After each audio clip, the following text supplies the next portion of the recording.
What's up, everybody? This your boy Trayvon here with Scent Talk TV, and today I'm going to go over 6 fragrances that I adore, that I love so much, but I'm kind of afraid to wear them because they have a lot of complexity to them that might throw a lot of people off. But without further ado, let's just jump into it.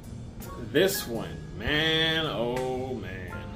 Correct me if I'm wrong, this is discontinued, but this one, when it was released and while it was on the market, like at retail, it has gotten a lot of hate and displeasure from the fragrance community, as well as on Fragrantica, all over the place. Even myself, when I first smelled it. But let me just jump into it from the house of Gucci. This is Gucci Guilty Absolute. A lot of people in the fragrance community said that this one smells like old Band-Aids. It smells like a barnyard. It smells like an old man in the barnyard in a rocking chair. I've heard so many different, analogies of this fragrance. And I can see the hate. I can see the discomfort and displeasure of this fragrance by the way that it smells. However, when I smelled this for the first time, I was grossed out. It was at Ulta. It was like right before it got discontinued, like the last oil was in stock, and they had this as a sample, like a tester. I sprayed it on myself and immediately regretted it. But on the drive home though, I just kept going back and forth and sniffing it, and it just kept growing on me for some reason. I'm like, this is a very, very complex fragrance, but it's growing on me quite fast. It's something about this fragrance that I like. It's probably that leather and that cypress that's inside of this fragrance is what turns it off, because cypress is like aromatic, earthy, with a bold, invasive, aggressive type of appeal, a type of odor, a type of vibe that comes from this. I think those two notes is what make this complex and what turns a lot of people off. But to me, I think it's the vetiver and the woodsy notes that's inside of here is what has this fragrance smelling pretty nice. This leathery accord that's in here in the top is not your typical Tom Ford's ombre leather, leathery type of leather. The leather in here is really deep and masculine. Like the leather in here is like, think of like a old school leather couch, or like a pair of like old leathery boots. And I know that sounds very, very unattractive, but that's what it smells like. But at the same time, it smells so good to me. So good. But yeah, Gucci Guilty Absolute. I really do dig this fragrance, but it's something about it that everybody just don't like. And it's that leathery note. And that cypress, I'm assuming. But this one is love in a bottle to me. So, up next we got from the house of Guerlain. This is Habit Rouge, or Rogue, however you want to pronounce that. But yeah, this fragrance right here. It's a eau de toilette as well. Now, this fragrance here has like this churchy, smooth, like warm vanilla type of a smell that is fruity at the same time. This fragrance has a note of carnation in it. And to me, in my opinion, if you were to have a fragrance, if you were to see a fragrance that has carnation in it, best to believe it's going to give off a old school vibe right off the top. Just expect it, because that's exactly what it's going to smell like. But this one does give that old school appeal. This one has a crap ton of notes in it. I'm not going to go through all of them, but this one has a crap ton of notes in it. It's like a very, very fruity, woodsy yet warm, smooth vanilla with a small hint of leather, and it has some inky bitterness to it as well. Underneath all that creamy fruitiness that you might get, it has like a smooth white floralness to this as well.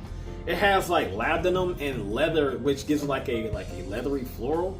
And with that carnation though, the carnation mixed inside of here is what throws this fragrance completely off. But at the same time, it smells so good to me, but it's very, very off-putting to a lot of people in the fragrance community as well as people personally. But to me, this is love in a bottle. Regardless of how dated that it smells, I really do enjoy this fragrance. It smells like a bowl of Fruity Pebbles. To me, that's what it smells like. Old school Fruity Pebbles. And I dig this. This is not like, for the average Joe. If you're looking for something that is 100% safe, this is not safe at all. If you're looking for something that is crowd pleasing, this is not crowd pleasing. This is more of a wear for yourself type fragrance. And I can't find a time and a place to wear this fragrance, but I do love and enjoy this fragrance for what it is and how it smells. This is a winner from the House of Guerlain. It's just that I cannot find a time and a place to wear this due to the complexity. But yes, sir. Habit Rouge or Rogue, however you want to pronounce it, by the House of Guerlain. Okay, next up we got the Darth Vader of fragrances. And most of you know what I'm talking about, and most of you know where I'm going with this. From the House of Lalique, we have Ancre Nior. Now, I bought this fragrance at a fragrance outlet store, and I bought a backup bottle at TJ Maxx last year around the holiday season for $30. Now, for $30 for this fragrance or less is a mega steal. This is a complex, niche quality fragrance at a low bargain bin price. Even online, you can get this cheap online as well. But the way that this smells is like a masculine, inky forest, like dark gothic type of a smell to this fragrance that is very, very, very, very good, in my opinion. On my skin, it is outrageously good. But again, the complexity throws off the times of wearing on where I can wear this and around whom all the way off because of how complex and kind of difficult to wear. It's difficult to wear, in my opinion, as far as finding a time, place, and around a certain crowd of people. Underneath all that complexity, you have a very, very captivating smell. I have an experienced nose, and a lot of people out there don't have experienced noses. They just want, something that smells good that's just doesn't go outside the box. Like oud fragrances like this, masculine, old school barbershoppy type of smells and stuff like that. The average Joe's is not going to appreciate too well. So as far as finding the time to wear this is kind of hard, but this smells so good. It has the same notes of cypress and vetiver like Gucci Guilty does, has that same appeal, but definitely two different fragrances. They share the same notes, but this one here is more like it has a fresh, dry, animalic undertone on top of that. That vetiver in here is so beautiful.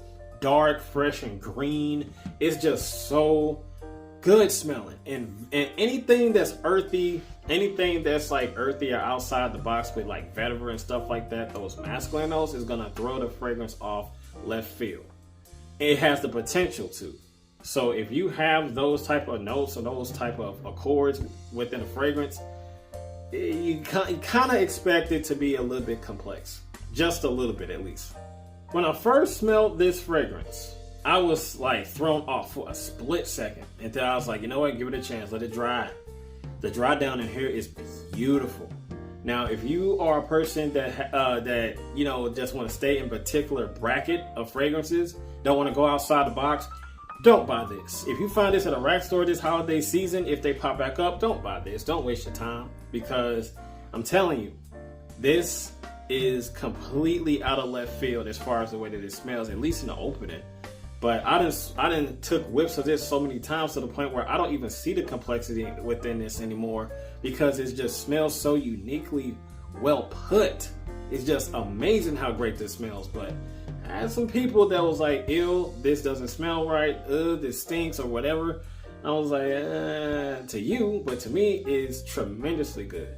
I had my mom smell this before, and she liked it, but it was something that she didn't like about it. But yeah, this one right here is a love and a hate, and it could turn people away, or it can bring people towards you. 9 times out of 10, this will probably gonna turn people away. But needless to say, this is one of the fragrances that is hard for me to wear due to complexity. So, by the house of Lalique Ancre Nior. So, this one from the house of Giorgio Armani. This is Acqua di Gio, Absolute Instinct. I believe this is also discontinued as well. So, this fragrance here smells really, really well put to me. And it's a shame that they discontinued this one, because I feel like throughout the whole entire like Acqua di Gio line, this one stood out pretty nice. It went into a whole different direction compared to the other flankers. But this one here is so spicy and salty. It has a note of seaweed in it. And that seaweed gives it like a very, very pungent green fougere-ness to this fragrance. And that it has some ebony wood in here as well. And it also gives it like a citrusy, like dark, like salty marine touch that is very, very aggressive. And this right here, if you were to want to search for this and buy it, and you get it, my advice to you is not to overspray with this.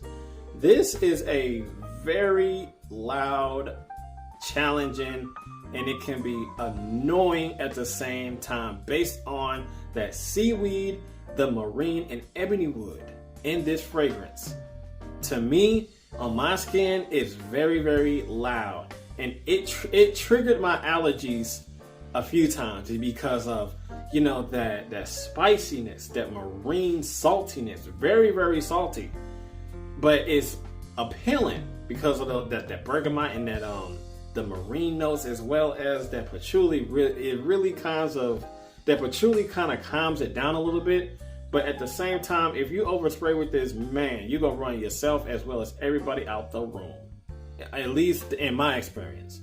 I oversprayed with this one, and man, it is so challenging because of that marine marine accord and that seaweed that's inside of here.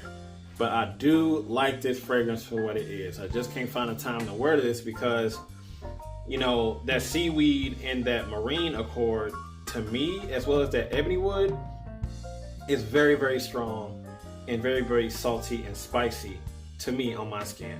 But I do dig this fragrance nonetheless. From the house of Giorgio Armani, this is Acqua di Gio, or Gio, whatever. Absolute Instinct. Yes, Lord. So up next, we have from the house of Guy Laroche, if I pronounced that right, and if I'm correct. But from the house of that, this is Drakkar Intense. There you go. Now, this fragrance here, I bought this fragrance like at, I think, a Marshalls or a TJ Maxx during the holiday season last year. And I think it was released around that time too. And I think it was like $35 and some change. And I did like the OG of it. But this here is quite challenging and quite, overbearing when it comes to that, that old school nostalgic appeal. Just a little bit. But it does have a little bit of a modernized take on the OG.